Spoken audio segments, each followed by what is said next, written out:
निज मन मुकुर सुधार। वरणहु रघुबर विमल यश जो दायक फल चारु सियार। रामचंद्र की जय पवन सुत हनुमान की जय। बोलो भाई सब संतन की जय।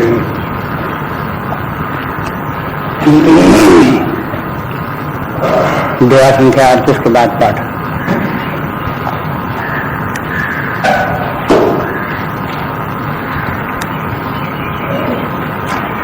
जो करी कष्ट जाय पुनि कोई। जातहि नींद जुड़ाई होई। जलता जाड़ विषम उर लागा। गयं न मज्जन पाव बागा। कर न जाई सर मज्जन पाना। प्रिया वै समेत अभिमाना। जो बहोर को पूछन आवा। सर निंदा करिता ही बुझावा। सकल विघ्न व्यापहि नहीं तेहि। राम सुकृपा बिलो कहीं जेहि। सोई सादर सर मज्जन करई। महाघोर त्रयतापन जरई। नर यह सर तजहि न काऊ। जिनके राम चरण भल भाऊ। जो नहाई चरण यही सर भाई। सो सतसंग करहु मन लाई। असमानस मानस चख चाही। भाई कवि बुद्धि विमल अवगाही। अभय हृदय आनंद उछाहु। उमगेउ प्रेम प्रमोद प्रबाहु। चली सुभग कविता सरिता सो। राम विमल जल जस बरिता सो। सरजू नाम सुमंगल मूला। लोक वेद मत मंजुल कूला। नदी पुनीत सुमानस नंदनी। कलिमल तृण तरु मूल निकंदिनी। श्रोता त्रिविध समाजपुर ग्राम नगर दोकूल।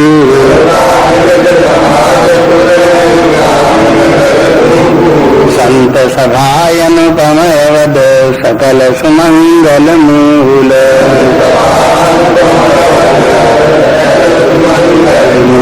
सियावर रामचंद्र की जय। पवन सुत हनुमान की जय। बोलो भाई सब संतन की जय।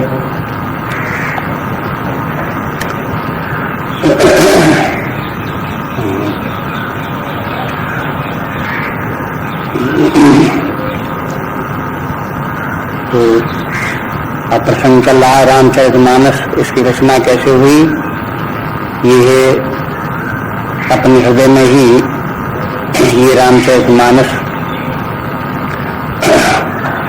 उत्पन्न हुआ। भगवान की कथा सुनते सुनते हृदय में भगवान की यश कीर्ति का जल उसमें भर गया। और फिर वो उसके से 4 सीढ़ियां, 4 प्रकार के उसके जो है 4 घाट, सीढ़ियां, आसपास के अमराई, लता, वृक्ष, पक्षी, पशु, जल के वो सब पशु, कमल इत्यादि इन सब का वर्णन कर दिया कि इस प्रकार का ये मानसरोवर है। और फिर बताया कि देखो ये है, इसमें स्नान करने से शीतलता प्राप्त होती है, तीनों ताप जीवन के दूर होते हैं। लेकिन विषयी लोग जो बहुत खल व्यक्ति हैं वो तो इसके पास जाते ही नहीं, उनको यहाँ पे कोई अपने काम की बात नहीं दिखाई देती।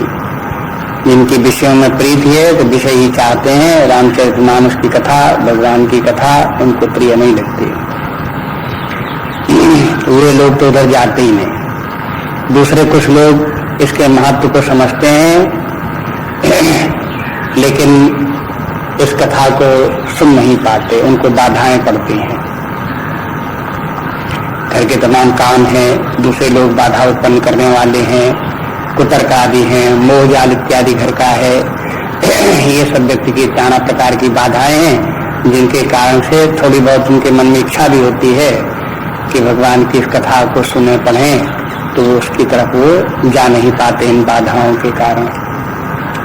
इन दो प्रकार के व्यक्तियों की तो चर्चा कल की। आज गोस्वामी जी कहते हैं कि ऐसे कुछ लोग तो होते हैं जो लोग इस प्रकार के जो कष्ट उनके जीवन में आते हैं कथा सुनने के लिए, उनको सबको पार कर जाते हैं और पहुंच जाते हैं कथा सुनने। उनके लिए कहते हैं कि जो कर कष्ट जाए पन कोई, इसके माने हैं जिसको की कथा सुननी होगी इतने कष्ट तो उठाने होंगे, घर के जाल जंजाल पहाड़ जैसे पार करने ही पड़ेंगे, कुतर्क इत्यादि लोगों के उनको सुनने सहन करने ही पड़ेंगे। लोग जो है वो कुसंगी लोग जो है उनको बाधा डालेंगे, निंदा करेंगे उनकी, तो वो सब सहन करनी ही पड़ेगी, अपने मोह जाल को समेटना ही पड़ेगा। ये सब करते कराते सब सबसे सब में बच पाएंगे तो फिर इतने सब कष्ट सहन करने के बाद तब कथा सुनने को उन्हें अवसर मिलेगा। तो जो कर कष्ट जाए पुन कोई, मान लो कोई पहुंच भी गया, इतने कष्ट उसने सहन कर लिए तो जाते ही नींद जुड़ाई हुई, तो ये वो लोग हैं जो कथा सुनने तक पहुंच गए लेकिन सुन नहीं पाए। केवल कथा जहाँ होती है वहां पर पहुंच जाने मात्र से कथा सुनने को नहीं मिल जाती, वहां पर भी बाधाएं आती हैं। तो सबसे बड़ी बाधा वहां ये है कि कथा सुनने वाले लोगों को नींद आती है, तो उसकी बात अब कहते हैं जाते ही नींद जुड़ाई हुई। जुड़ाई के माने क्या है? जाड़ा लगना। जैसे कोई सरोवर के पास जाए सर्दी के दिनों में और जैसे ही पानी देखे तो उसको फुर्री आने लगे, सर्दी लगने लगे, तो वो सब पानी के भीतर वो प्रवेश न करे, स्नान न करे सर्दी के कारण से। ऐसे ही जैसे उधर सर्दी सरोवर में स्नान करने में, ऐसे ही कथा सुनने में निद्रा, निद्रा और सर्दी का लगना दोनों एक ही जैसा तुलना कर दी। वहाँ सर्दी लगने लगी इसलिए स्नान नहीं जल में हो पाया, और इधर नींद आ गई इसलिए कथा सुन नहीं पाए। कथा के सुनने में भी अवगाहन करना पड़ता है, डूबना पड़ता है, तब कथा सुनने में आती है। अगर कथा में डुबकी नहीं लगाई तो उस कथा का जो फल होना चाहिए वो नहीं होता। कोई कथा सुनते सुनते या तो सो जाए या अपने और दूसरी बातें सोचा करे या अपने मन में कुतर्क करता रहे, अरे क्या इसमें आ तो गए कथा, लेकिन देखो कैसी कथा, इसमें कैसी फिजूल की बातें लिखी हुई हैं, आजकल किसी काम की इसमें बातें हैं नहीं।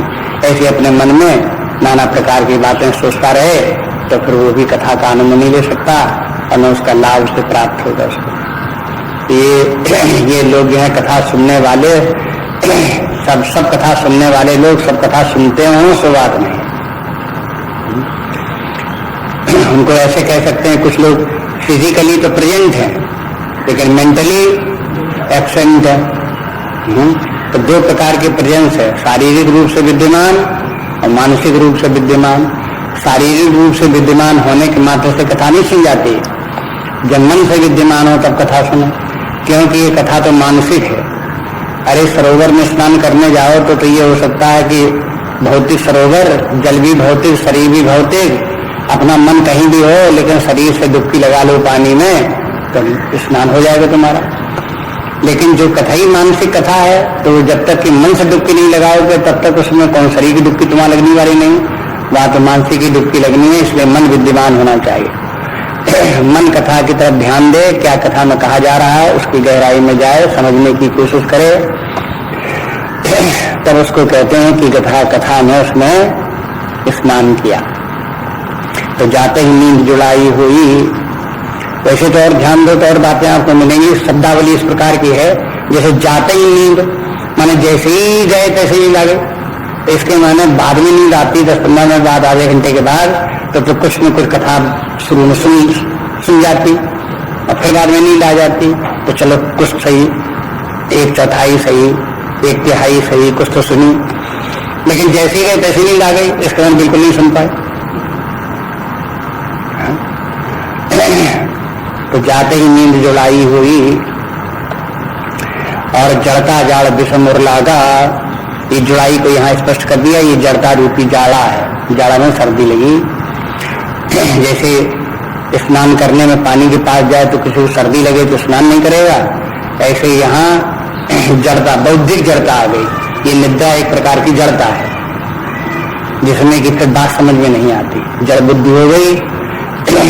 मैंने कभी कभी पढ़ने में भी ऐसा लगता है जैसे पढ़ रहे हैं, आंखें उसको जा रही हैं, लेकिन उसमें क्या लिखा है वो कुछ मन में बुद्धि में चढ़ नहीं रहा है।